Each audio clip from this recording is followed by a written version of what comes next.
in the police records division, and we found out it's really hurting some traffic crash victims in Portland. Yeah, many are waiting months now to get a police report so they can settle their insurance claims. So we sent our Tim Becker to get answers. Tim? Well, this goes for victims on cars and bikes. A lot of those victims being left in limbo now because of this problem. One attorney I spoke with tells me that the wait time for a police report has now gone from 2 weeks to as much as 6 months, and it's hurting his clients who want to move on with their lives.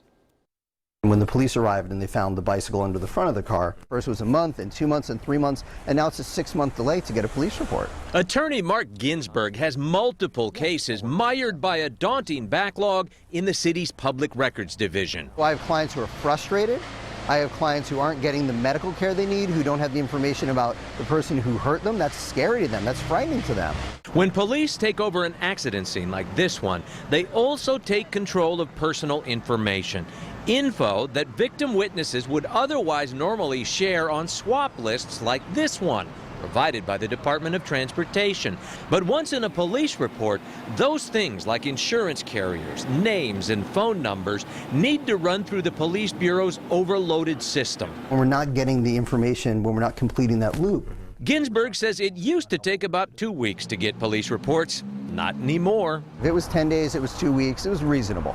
6 months is not reasonable. We are working on it. They say that there are two different issues. One is that they don't have a lot of staff. We're hoping in the next budget cycle to be able to add people to the records division. The other is that they're making a transition to an electronic record. We have an increasing amount of requests, as well as a new records management system that everything had to be shifted over. The city itself admits on its own website it could take up to 4 months to process a request, a situation Ginsberg tells me is the worst he's seen in 21 years of practice. February, March, April, May, still nothing.